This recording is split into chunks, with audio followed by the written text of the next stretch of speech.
Manchester United 2, Chelsea 1. Yes, people, welcome back to another Premier League match reaction. We had the Arsenal game yesterday, which was an absolute thriller. And today, less of a thriller, but still an entertaining game to watch, as Manchester United do respond to their disappointing loss against Newcastle on the weekend and bounce back to beat Chelsea at home. To be fair, guys, it's a result I saw coming. Those of you that were here yesterday for the match review between Luton and Arsenal, I got asked in that game, what do you think the score is going to be for the game today between Chelsea and United? And I said, I think United are winning it. United have good bounce back ability, to be fair to them. Very good bounce back ability. Whenever Man United look like they're hitting the bottom, they always seem to spring up. They never ever hit rock bottom, to be fair to them. Obviously, that's a positive because you never want to get to rock bottom, but it could also be seen as a negative because then it's just papering over the cracks. Whereas Manchester United aren't really actually getting better. They're just kind of just crabbing up and down like a crab. Do you get what I mean? But yeah, I thought United were actually all right in this game. I don't think they were vintage Manchester United performance, but I thought they were pretty decent. I thought they performed well in moments. I thought, to be honest, right, Manchester United were especially good at punishing Chelsea on the counter at times because the game it swung a little bit. I think the first half was all Man United. I thought they were deservedly got their lead. I think it was a penalty, obviously, that first came through with Bruno Fernandes that missed it. Once again, done his casual little run and jog. And Robert Sanchez, to be fair to the lad, did fantastic, absolutely fantastic to claw it away and didn't bite on the first jump from Fernandes. Then after that, to be fair to him, Bruno Fernandes, he kept at it. And then they got their goal, a fantastic goal from Scott McTominay. Really good, relentless pressure from Man United before that moment. Ball gets whipped in, full to Maguire. He hits it, blocked, and then McTominay scores it. I mean, to be fair to Rasmus Højlund, he almost got called offside for it. The brother was basically in the goal when the goal happened, but that's just one of those things. Regardless, gave them a deserved lead. But then just before half-time, Manchester United, I mean, I've got to question Onana. I know Cole Palmer's shot was really good, dancing around the box, and he got it directly in the corner. But it was a P-roller. He literally just dribbled the ball into the bottom corner. Onana has to be questioned. I mean, I don't want to put any more pressure on that brother's shoulders, to be honest with you guys. But you do have to question the goalkeeper sometimes. Just like David Raya was a little bit dodgy yesterday for Arsenal. I do think, to be fair with you guys, that goal, I would expect my keeper to save it. I would expect my keeper, if it P-rolls like that, to get a glove to it and clear it away. That obviously got Chelsea back into the game. And just before half-time, I mean, they always say that is the best time to score in football. So you're thinking 1-1 going into half-time break. Chelsea got a little bit lucky because they weren't the better team. United were definitely the better team. But it made it anyone's game in the second half. But to be fair to United, did really well in that second half as well. Really well. I thought Chelsea knocked on the door at times. But for the most part, I think United were deserving of the victory. And that's a very important thing because, like I said at the start of the stream, right?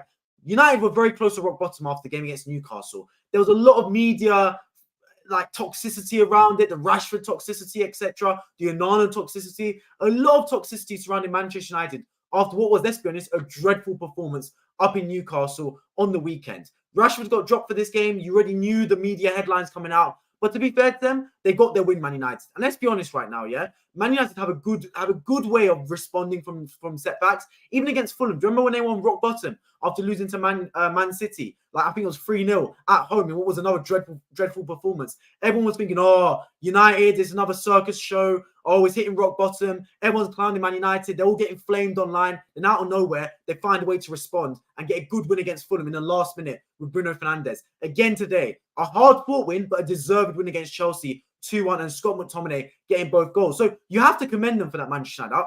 Genuinely, you do. Look, United, yeah, they've not had a good start to the season. Everyone can agree that. You do not have to be a Manchester United fan. That's one of the most optimistic people on earth. And even you can admit that United have not had the best season so far. They've been poor, but points-wise, they're not bad. Because the thing is about the Premier League nowadays, guys, yeah, because a lot of teams are very good. Like, look at Aston Villa. They beat Man City today. I watched that game as well. I'm going to talk about that game slightly later in the stream as well because I watched both games at once. I was doing like a split screen. Like, my eyes were looking both sides, watching both games at the same time. But here's the thing about the Premier League, right? Anyone can beat anyone. And because anyone can beat anyone, even if you're not doing well, you're not exactly falling off the pack. Like, look at Man City. They're, fourth in the table right now because Aston Villa overtook them. But they're still definitely in a title race. And they've got 1 point out of their last 12 matches. Sorry, 3 points out of their last 12 matches. 3 points out of the last possible 12. 3 points in the last 4 matches is what I meant to say. So anyone can beat anyone in this league. And that's the amazing thing. So despite the fact that Manchester United obviously have not had a good start to the season, in my opinion, have had a bad start to the season, they're still not out of it. I predicted Man United to get top 4 this season. My top 4 this season was Arsenal, Man City, Liverpool, Man United. That was my top 4. And right now, it's looking all right. And by the way, I've got full receipts of everything I say because there's a video on my channel where I predicted the Premier League table. I dropped it before the season started. And that was my top 4. And right now, it's looking all right, to be fair. I think United will get top 4, guys. I genuinely think. Now, is top 4 a success for Manchester United? If you compare it to last season, no, because they finished 3rd last year and won a trophy. So if you want to be improving season in, season out, which is what should be the aim of Erik ten Hag and a club of the magnitude of Manchester United, then getting top 4 again this season is not an improvement, really, because they should be striving for more. But on the flip side, if you look at how they started this season, because it was horrendous the way they started it, to then think, okay, we can salvage it and get top 4. We're still in the Champions League momentarily. We can make an FA Cup run. It's not the end of the world. Look, sometimes, every now and then, you're going to get an off season. I call it an off season, right? Now, Manchester United have had an awful lot of off seasons in their history. Let's not make any mistake about it. I'm talking in recent history, obviously. Before, in my opinion, Manchester United, biggest club in England. Make no mistake about it. Humongous club. But in recent history, basically since Sir Alex Ferguson's left the club, they've had a lot of off seasons. But for the most part, every team's going to have an off season. Liverpool had their off season last year. Arsenal have had off seasons for ages. Chelsea had their off season last year. Man City had their off season this season. Liverpool won the league by about 20, 30 points. So every team can have an off season. This might be an off season for Manchester United. Just a season where you go, you know what? It's not really clicking. A lot of off the pitch issues, a lot of on the pitch issues. You've got obviously all the controversy surrounding Antony, surrounding Sancho, surrounding Rashford right now. The Greenwood situation was still had to get dealt with at some point. So do you get what I mean? It's been a bit of a turbulent, topsy-turvy season for Manchester United so far. So if they can get through this season, I know it's still early, by the way. So me saying this like I'm writing them off in December, bear with me for a second. What I mean is, if they can get through this season and finish top 4, then that puts them at least in Champions League next year, and they can go again with a fresh budget in the summer. But there is a lot of problems around this football club. Let's not make any mistake about it. Like I said, they won today, which in my eyes does nothing more than paper over the cracks, because Manchester United never ever hit rock bottom. It's always a springboard. Like I thought after the Newcastle game, it was bad. Like there was a lot of toxicity around that football club. Probably the most I've seen all season around Man United. Just because not only losing to Newcastle, because I've seen Arsenal lose to Newcastle, for example. It's not that. It's the manner of the defeat. Manchester United went to Newcastle with an inferior complex. They went to Newcastle, and let's be honest with you right now, they didn't really turn up. They genuinely did not turn up. It was a training game for Newcastle. And you can't be like that. Like Manchester United, I understand they're not the same team under Sir Alex Ferguson. Sorry, they're not the same team under Ten Hag than they were under Ferguson. But let's be real about it right now, yeah? This is Manchester United. They are the biggest club in England. In my eyes, the 3rd biggest club in the world behind Real Madrid and Barcelona. You can't be going to grounds like St. James's Park. You can't be going to any ground, really, and being the inferior team. Like, you can go and lose because losses happen in football. No team's going to go unbeaten this season. No team is going unbeaten this season. It's proven. Teams have already lost games.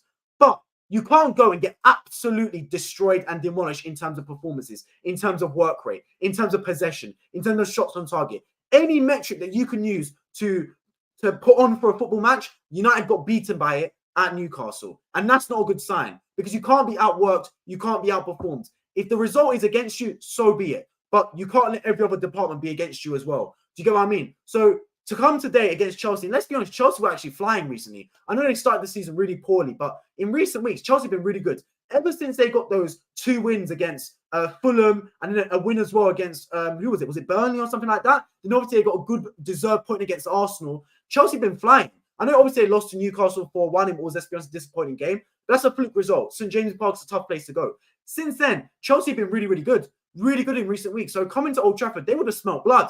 They would have had a lot of confidence. They came with a lot of their starting 11, obviously missing Gallagher, but they had to pivot with Fernandes and Caicedo.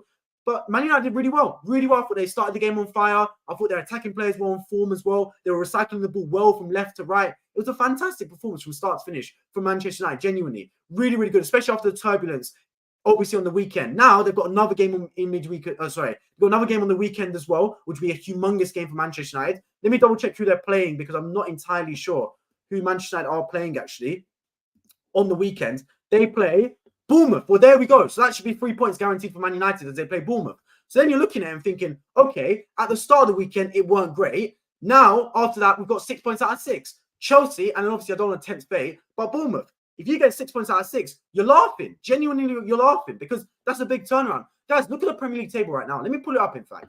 Let me pull up the Premier League table so I can show you guys exactly what I mean when I talk about how it's still all up for grabs. Let me show you this Premier League table right here.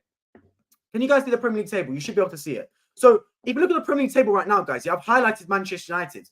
Look how terrible their start to the season has been. And they're 3 points off Man City.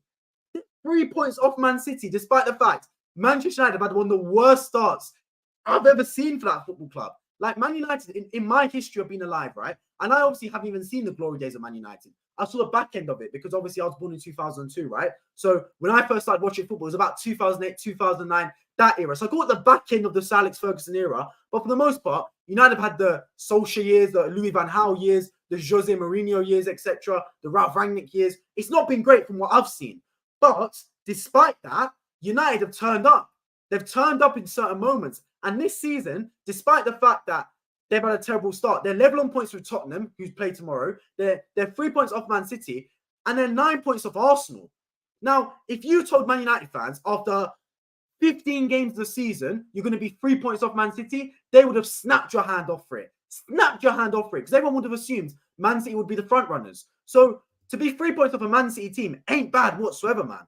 Ain't bad whatsoever. So I give them the utmost credit. The utmost credit to Manchester United because they've kept that in. Look at their form as well. 4 wins in your last 5 ain't bad. Because the biggest thing for Manchester United, right, is they're not drawing games. Guys, drawing games, as long as you avoid draws, you're doing okay. Because draws are not what you want whatsoever. I'll tell you why for 2 reasons.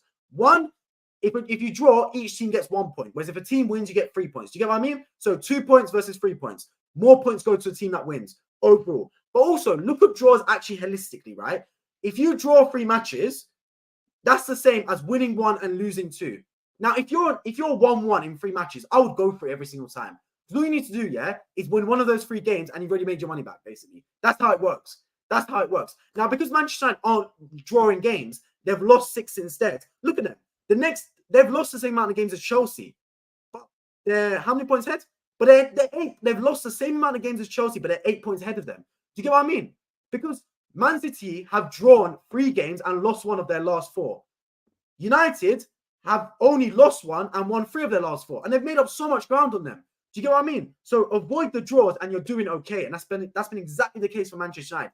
They play Bournemouth on the weekend. That's a guaranteed 3 points because Bournemouth are crap. Let's be real about it right now. No offense to them, but they genuinely are. So if you're United, you're looking okay. Genuinely, you're looking okay. But let's move on to Chelsea now because obviously I've spoken about Man United. For Chelsea, obviously it's not the greatest performance in the world. I thought they started very slow and they paid the price for it. It was a good goal from Cole Palmer and it's nice to see him still continuing in his vein of forms. I know a lot of people on Twitter and the media were saying, oh, Cole Palmer was getting goals, but they were all coming from the penalty spot. It was nice to see him get a proper goal today, man. Really nice finish. And look, we're starting to see the makings of a Pochettino side. Now, obviously they lost today, but losing at Old Trafford, trust me, guys, it's not something to be ashamed of. Arsenal lost to Old Trafford last season. Liverpool lost to Old Trafford last season. United lost to Old Trafford last season. Old Trafford's a tough place to go.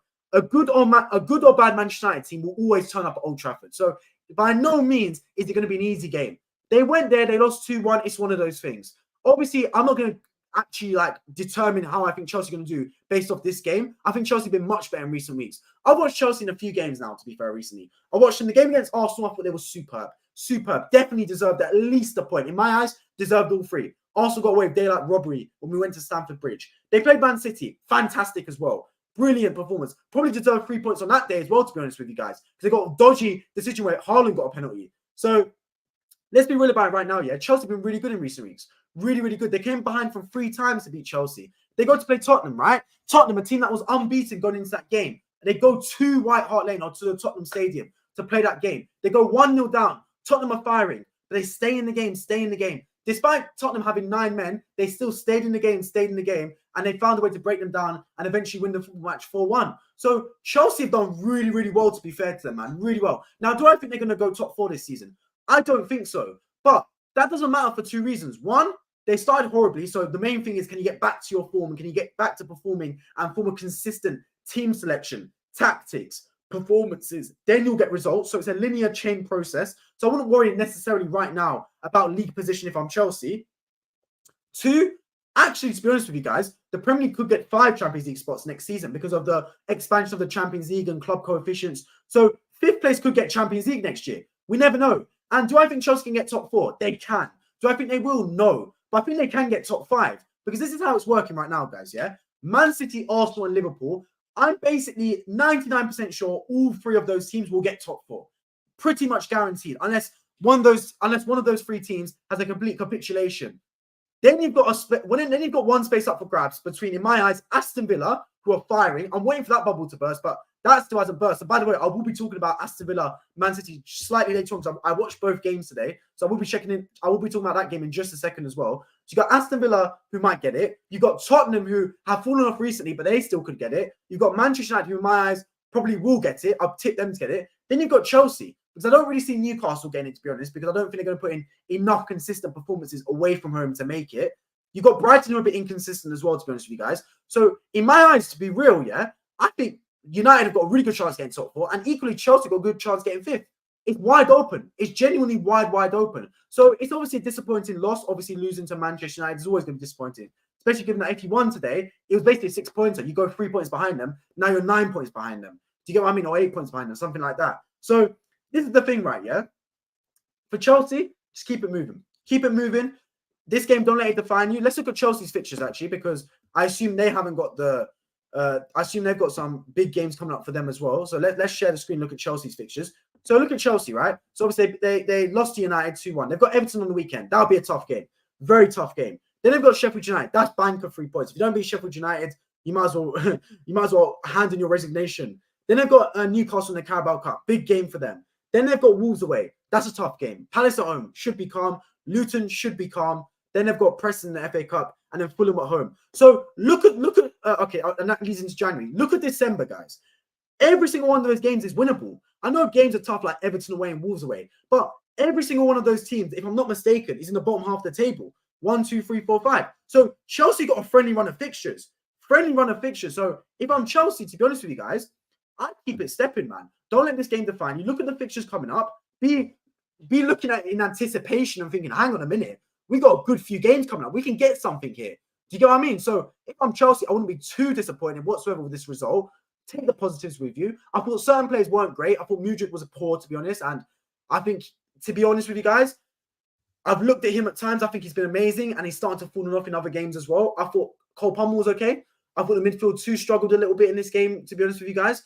But look, it's not cause for concern straight away if you're Chelsea. You keep it stepping and moving forward. Let's get into your comments. And if you're on your Andy, by the way, make sure you do subscribe. My road to 5,000 subscribers for Premier League and football match reactions. Basically, as soon as the matches happen, I'll hopefully be streaming tomorrow as well for the Tottenham versus West Ham game, and we'll be streaming on the weekend as well for most of the Premier League matches that are televised. Oh, and by the way, very, very special video coming out. I've teased it on my live streams before. I've got a special project coming out, and the first video is basically almost done. It's 98% finished. Just got a couple of finishing touches to add to it. The video has taken over 30 hours to do from start to finish. And that includes scripting, editing, everything, the whole shebang. I know you guys are hopefully going to enjoy it. It's going to be content that's very different to what's been on this channel so far. It doesn't change anything else. I'll still be live streaming all that. But it's very different types of content, and content I've not seen be done before in the football field. So, yes, hopefully I'll be able to drop that very, very soon. But stay tuned for that. Subscribe, hit the bell notification button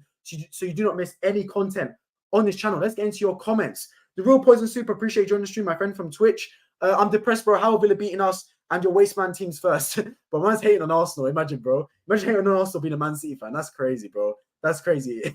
Some oil team. Yeah, I watched that game as well. Actually, I guess it's a good time to speak about it. Yeah, I watched both games. Actually, I watched 3 games today. I watched a Liverpool-Sheffield United game. Liverpool did really well to win that game 2-0, by the way, because I thought they came under the cosh a little bit. And Shabuzai goal right at the death, I think that sealed the 3 points. That was a real title-winning performance from Liverpool, to be fair to them. I watched, obviously, the Chelsea United game, and now I've watched this Villa City game as well. Villa were miles better than Man City. Miles better than Man City. They fully deserved those 3 points today.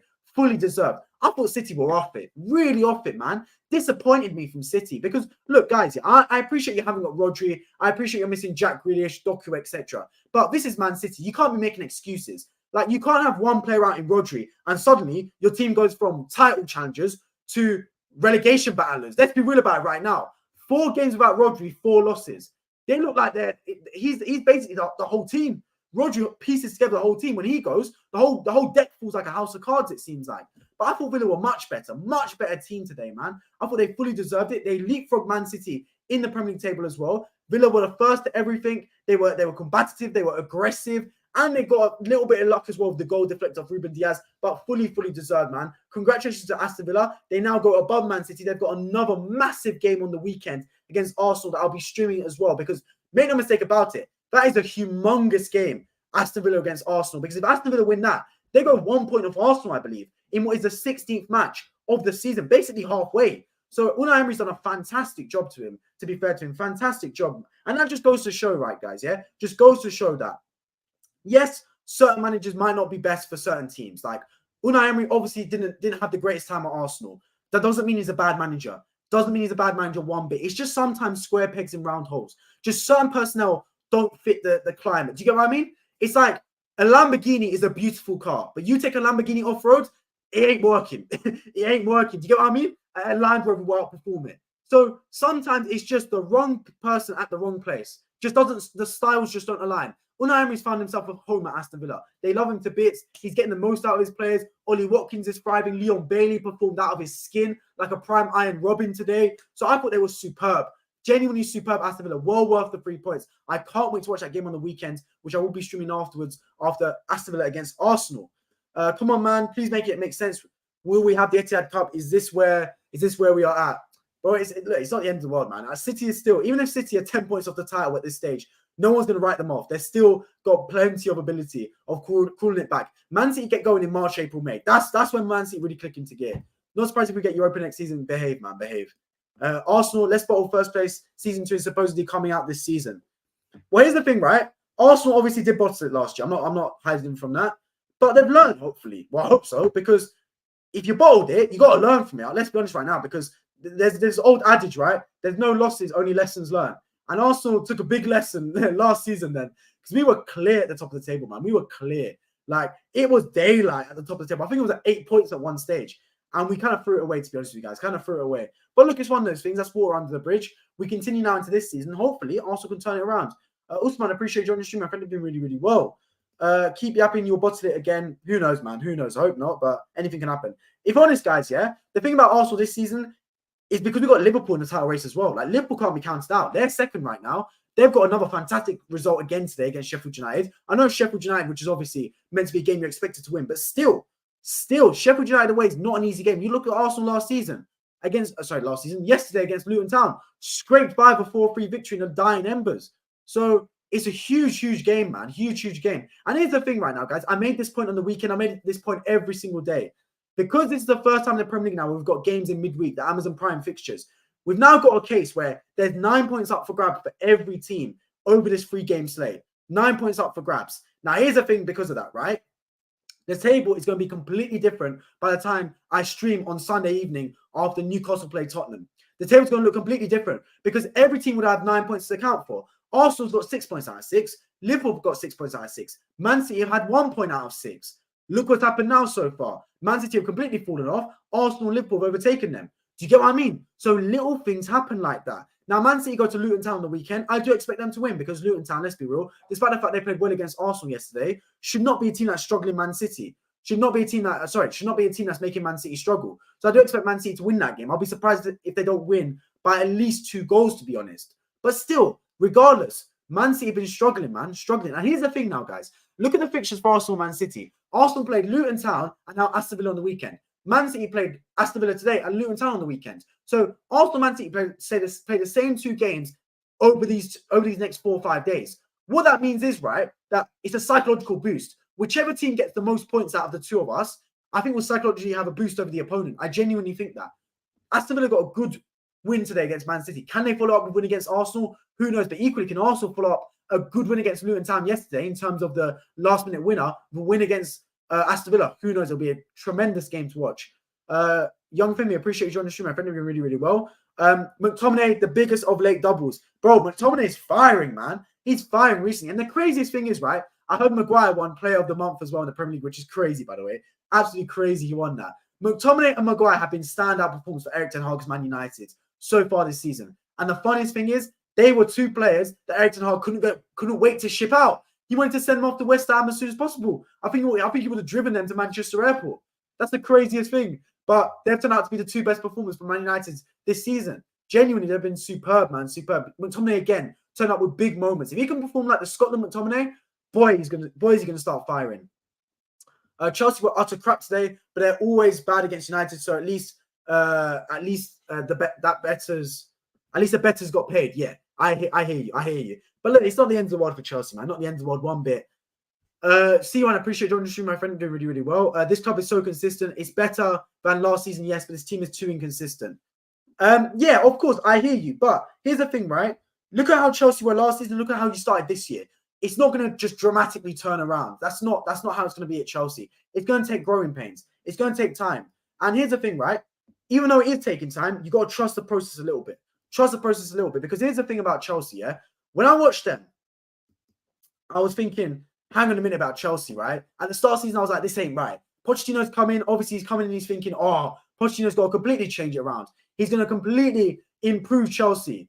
Not really been the case, to be honest with you guys. Not really been the case because at times at the start of the season, they were poor. Now, for the past, like, let's be honest, since the international break, not this one, the previous one, they've been good. Suddenly I see, okay, now I see the Pochettino Chelsea team I've been talking about. Because before, I was sitting there thinking, nah, this ain't really a Pochettino team. It ain't really a Pochettino team, but suddenly I've seen the remnants of it. Now, obviously, let's be honest about it, guys, yeah?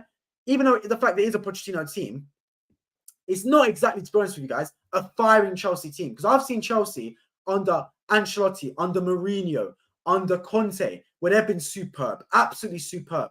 That hasn't really been the case under Pochettino so far. They've had good performances, but I've not watched Chelsea really unbelievably outperform another team. Against Man City, they were good. Against Arsenal, they were good, but they didn't quite do enough to get the result. Do you get what I mean? They still looked a little bit fragile in there. And that's been the case with Chelsea in recent years.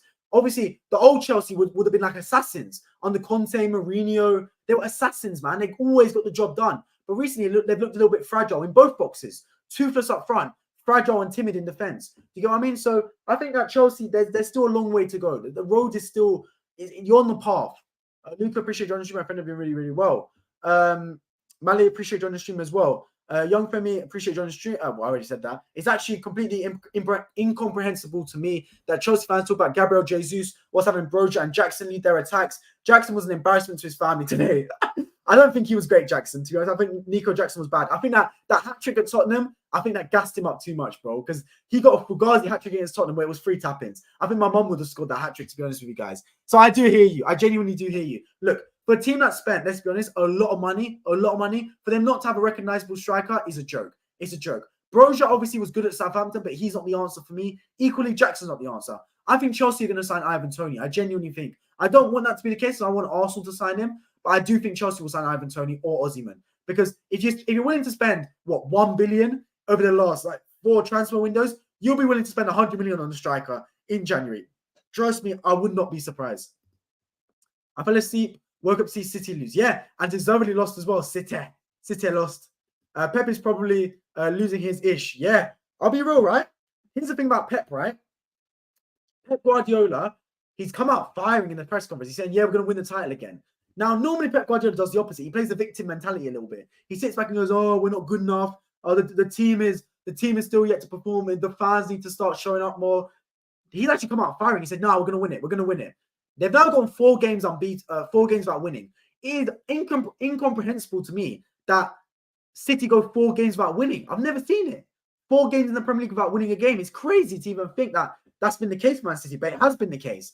They're going to have to turn that around big time. Can they? Absolutely. Absolutely they can. Will they? Of course they will. But it's just a matter of when. They've got a massive chance. They've got a massive opportunity against Luton Town. What that does mean is in the meantime, Arsenal, Liverpool take advantage. Because when Man City click into gear, they're like a locomotive, man. Like when that Ferrari gets into gear, it's gone, bro. It's gone. You ain't catching up to it. But while it's stalled a little bit, while it's still gear 1 and gear 2, you got to start charging, bro. You got to start firing. Because as soon as Man City get into gear, you got to make sure you have a big enough lead because you can't stop them. You just have to hope to contain them more than you could believe. Chelsea were outplayed in every area of the pitch. Yeah, I agree. The thing is, I don't even think Man United were at their absolute best. I don't think Man United was scintillating today, but I thought they were well good enough to win. The goalkeeper was great, that save. Yeah, the penalty save was fantastic by Sanchez. Fantastic. And that's not a goalkeeper I've given an awful lot of credit to be honest with you guys. United lose at Old Trafford a few times every season. Yeah, that's it, man. Just a few times. They're a good team at Old Trafford, Man United. A very good team. I think you meant City. I can't remember when, but probably at some point, yeah. But United, a very good team at Old Trafford. Very good team there. City will get momentum in March, yeah. March, April, May is when City really start flying. To be fair, I won't be shocked if United lose to Bournemouth. They're unbeaten in 4 games. Yeah, but let's be honest, it's Bournemouth, man. Let's be completely honest about it now, guys. Yeah, it's Bournemouth. I think United will wipe the floor of them. Wipe the floor with Bournemouth. I still see them win the league, but not the Champions League. Who? Man City? Yeah, potentially. Look, let's be honest. If I'm an Arsenal fan, I think we've got a better chance of winning the Champions League than Premier League, to be honest with you guys. But anything can happen, man. Anything can happen. Fair play, Sanchez, for pen save. Facts. Fair play to him, man. You guys got to realize you guys are proper League One level. Not really. To be honest, City are doing well considering they are without 2 of their world-class midfielders. Yeah, but look, Arsenal without Thomas Partey. Arsenal had Gabriel Jesus missing for a lot of this season. Like, I'm not going to run excuses for any team, bro. If there's any team that doesn't deserve excuses, it's Man City and Chelsea, given how much money they've spent. Those 2 teams don't deserve any excuses. They should have a squad that's good enough to fight on forefronts for the 100% majority of the season. So I'm not going to give any excuse to Man City. I know they've been without Kevin De Bruyne. I know they were without Jack Grealish today, Rodgers today. Is what it is, bro. Is what it is. Arsenal been without Thomas Partey. Arsenal are now missing Tomiyasu. Arsenal have been without Martinelli in games this season. Same with Jesus. It's one of those things, man. It's one of those things. Villa versus a League 2 team on Saturday will be good watch. Rooting for the underdogs for League 2 team. I think they're called Arsenal Irrelevant Club. Am I right? Yeah, less said about that, the better. Pep is a psycho. He always comes back. Yeah, bro, this Pep guy always, man. He's like the Terminator. Genuinely always comes back. Arsenal lack the mentality to win the league. Yes, last season we did. 100%. The only thing I can say is hopefully we learn. Hopefully we learn. Now, have we learned? I don't know. I genuinely don't know, but hopefully we have. That's the only thing I can say. Plus, they were a young squad. I agree, they were. City are the elite mentality born winners. They are, but every dynasty comes to an end, guys. Nothing lasts forever. Let's not forget that. Nothing lasts forever in this world. So City will drop off. When they drop off, it's anyone's guess. Anyone's guess. Will it be this season? Will it be next season? Will it be in 4 years' time? No one knows. But eventually, City will drop off. You just got to be ready to pounce. Predictions for relegation. I'll be real. I think it's going to be Luton, Burnley, Sheffield United. Or Burnley, Sheffield United, and Bournemouth. One of those 3 combinations. I think Everton will survive. I think Burnley and Sheffield United will definitely go. I think Luton are going to go as well. Just about. I think because when push comes to shove, I think Luton Town will get exposed a little bit. Why is Tottenham always on Bloody Sunday? I don't know, man. I genuinely don't know. My club's demolished. Can we possibly partake in the Emirates Cup? Make your depression if we win that. My guy peeking around the screen to read the messages. You know what it is? It's because my microphone's in the way. I've got a fat microphone, man. So I'm peeking around. I've just moved my microphone to the side now. But yeah, I've got a fat microphone in the way of the screen, like because the messages come up at the bottom of the screen. So when I'm looking down to read it, I'm just my microphone's in the way. But yeah, we have to at least get a draw against Aston Villa because they are looking quite close to the summit right now. Well, here's the thing, right? Would I take a draw against Aston Villa right now? Yes, genuinely, right now I would. But I feel like this Aston Villa bubble's going to burst at some point. I'm waiting for it to inevitably burst, the Aston Villa bubble. Look, are Aston Villa a good team? Yes, trust me, they are. You don't be third in the table after how many games and not be a good football team. They're a very good football team, Aston Villa. Make no mistake about it. But then look at their squad right now, guys. Like, look at their squad, to be honest with you guys. Like, it doesn't compete with Arsenal's squad. Yes, they've got Emi Martinez, one of the best goalkeepers on the planet. Yes, they've got Ollie Watkins, who is fine right now. And genuinely, in my opinion, better than Gabriel Jesus, if you ask me. And Eddie Nketiah, if anyone wanted to know that. And yes, they've got other good players as well. But look at the Arsenal squad, man. You got Saka, you got Declan Rice, you got Martin Odegaard, Gabriel Martinelli, Saliba, Gabriel. Like, man for man, if you do a combined 11, Arsenal get at least 8 or 9 players in the team. At least. Maybe Douglas Luiz sneaks in as well for Aston Villa. So we should be honestly beating Aston Villa. We should be. Man City should be beating Aston Villa. But at home, especially at Villa Park, they start thriving. They're really good. Just like Newcastle St James's Park, Aston Villa thrive at Villa Park. So it's going to be a tough game. A draw is actually probably a good result for Arsenal. Very good point. Emery's quality. He is indeed, man. Fantastic manager. He's not a tactician, Pochettino. Yeah, he's not, to be fair. He's a little bit, to be fair to him. I think he's done very well against Tottenham, Arsenal, and Man City, which is big games for them. But today he got a little bit outdone by Ten Hag, to be honest. He's mediocre at best. I hear you. Exactly, then they will. Exactly. Chelsea are going to sign a striker. I'll tell you that for an absolute fact, man, in January. For an absolute fact. Unfortunately, they have the cash. And here's the thing. If you get a bidding war with Chelsea, it's game over, man. Game over. Listen, mate, All it will take is to stroke Pep's bald head and we'll be back to winning. But Pep just needs to have a little bit of water and he'll be all right, man. Do you know Pep drives a Nissan electric car? That's a lot about his character. What a neek, man. What a neek, bro. This guy could be driving like a Ferrari or Porsche or an Aston Martin. I think Pep would fly an Aston Martin, man. This guy's driving a Nissan. Our loss against Aston Villa was robbery. The goal was offside. Also, he headbutted the goalie, assaulted the fans. He's absolute joke to the sport. Bro, if anything, it should have been 2 or 3-0. Aston Villa dominated Man City today. He's a simple guy. What if football, now big robberies like Villa City happening ruins it, bro? The only robbery is the fact that City is still in this Premier League after their 115 charges. I'm just waiting for the day that Man City get docked all their titles, all their points, and get plummeted down to the Conference League. If Pep gets no silverware this year, do you see him getting sacked? No chance. No chance, bro. Pep Guardiola will not get sacked. If you win the treble, you can't get sacked, bro. Like, if you win the treble, there's no way you can get sacked. Actually, to be fair, though, before then, there was a part where I genuinely thought that Pep Guardiola could get sacked because it was about 5 or 6 seasons, right, where they were winning a title, yeah, but they weren't. The season after Liverpool won the title, I genuinely thought, man, Pep Guardiola could have got sacked because they didn't win a trophy because Liverpool won the title. They got knocked out in the Champions League to something stupid like Lyon or something crazy like that, which was a stupid game to get knocked out to. And he still hadn't won the Champions League in what was like his 4th or 5th season at the club. I was sitting there thinking, you know what? He still ain't won the Champions League. He never won it at Bayern Munich. He needed Messi to win it at Barcelona. This brother could go right here. He didn't. He stayed, and lo and behold, he won the treble. So there we go. The standards are high at City, so are so high that I reckon 3 points in 4 games is a disaster at City board. Yeah, it is, man. They need to change it around because it's absolute disaster for them. Rodri's such a key player for Pep. Such a key player. To be fair, Rodri's since his red card, he hasn't been great. To be honest with you guys, since he got that red card against Forest and missed those 3 games, he's come back and not been amazing. Without him, they'll drop off so much indeed. Haaland goes MIA, bro. Haaland without Kevin De Bruyne, he's not the same Haaland. This season, Haaland's not been great, man. Not been great one bit. What would you do if a bunch of ninjas jumped on the pitch and kidnapped Sancar? Bro, there's hypotheticals, man. Do you lose a City fan? Pep can't get sacked even if you get relegated. Bro, you can't sack Pep Guardiola. He goes down as one of the greatest managers the world has ever seen. He's basically unsackable. If there's ever a manager that's unsackable, it's Pep. Like, this brother will not get sacked. I'll tell you that for an absolute fact. He is basically untouchable, Pep Guardiola. But look, you earn that status. Rodri's been kind of poor, to be honest. I agree. Ever since that red card and he's missed those 3 games, he's come back and not been great. Against, I'll be honest, Chelsea, he was poor. He got the goal, obviously, but they still shipped 4 goals. They shipped 3 goals against Tottenham. They were average against Liverpool, to be honest. So he's been a bit average, man. I'm deluded fan. Every game we play is against us. Refs are against us. Bro, it's the opposite, bro. When Man City played Arsenal and lost 1-0, do you think the refs were against you then? When Kovacic stayed on the pitch? Do you get what I mean? But yeah, regardless, I appreciate everyone that's tuned in today. I'm going to start to call it an end to the stream, given that I streamed a long time yesterday. And to be honest, yeah, I've got a stream coming out hopefully tomorrow as well. I'm back on the weekend. I'm going to run off the last couple of comments. That Chelsea Pep one's the biggest robbery.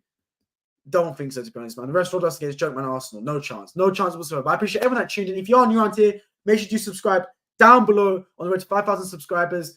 Make sure you hit the notification button so you never miss any future streams on the channel. Good night, everyone that's tuned in. Appreciate you joining the stream. As always, I hope to see you all in my next one. Take care.